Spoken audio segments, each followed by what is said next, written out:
I don't hesitate to motivate. My name is Elliot Sweatpockets, but you may call me Maestro Elliot Sweatpockets.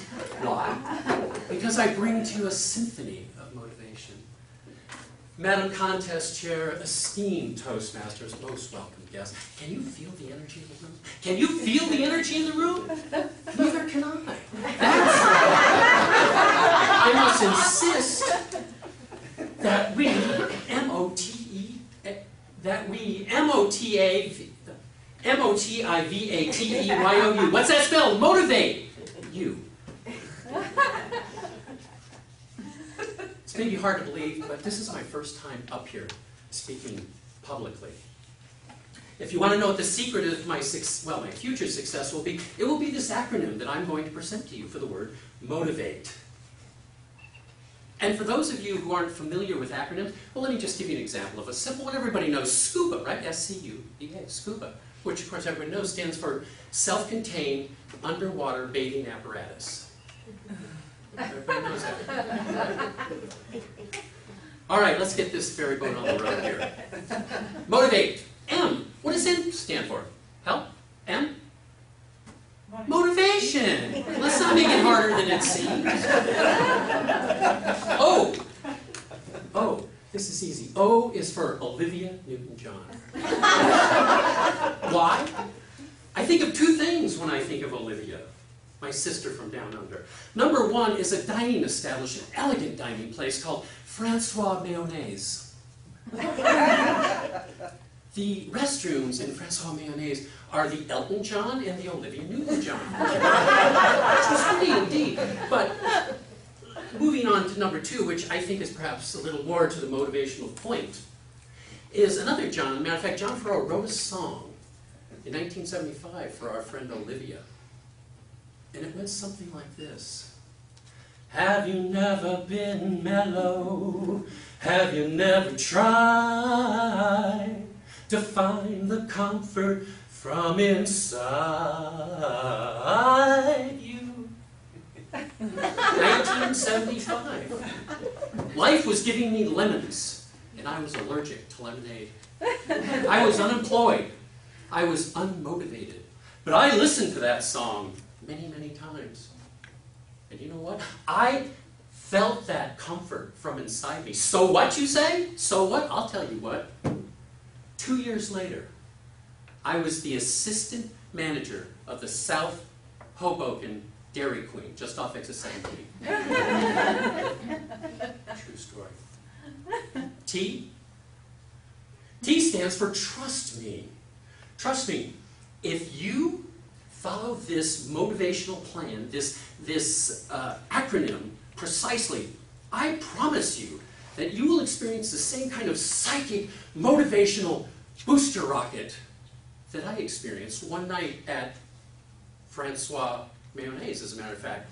This epiphany happened one night when I snuck into the Olivia Newton-John with some incense and a Polaroid camera. Well, it was a mixed bag of motivation. I call it my motivational misdemeanor, is what it was. Excuse me, while I take some of my motivational tonic. I'll be selling this in the parking lot later. I. What does I stand for? You need to take notes on this one. I promise you, I. Pay close attention. It's very profound. I stands for, stay with me, don't let life give you a metaphorical black eye. Stay with me, stay with me. This iconic eye is much like Germany, as described by Winston Churchill in WW2. It is a girdle wrapped in a mystery inside an enema. It is a girdle wrapped inside a mystery inside an enema. Why? Because this quote-unquote I isn't even in I. The quote-unquote I is spelled with an E. And yes, that's the answer to your question that all of you are asking. I do possess a valid artistic license. V. I made V really simple. Come on, everybody. Who can help me? V is for? Victory. Yes, Venice. May your gondola glide down the muddy canals of motivational bliss.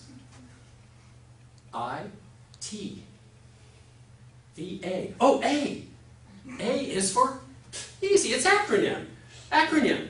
Motivation can't be possible without acronym, much like bumpers on your bathroom mirror.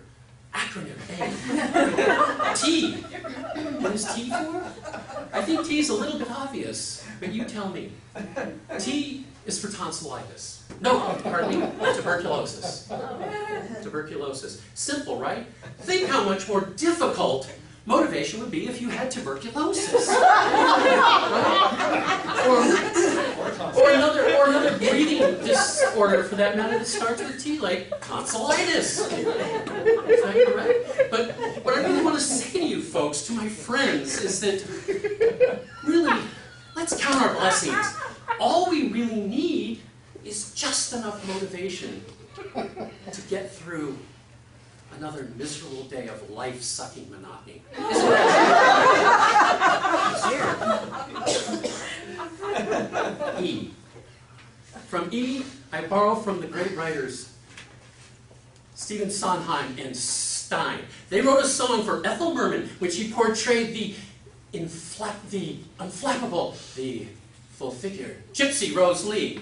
E is for everything's coming up, roses and daffodils. Everything's coming up, sunshine and lollipops. Everything's coming up, roses for you and for me. Madam Countess.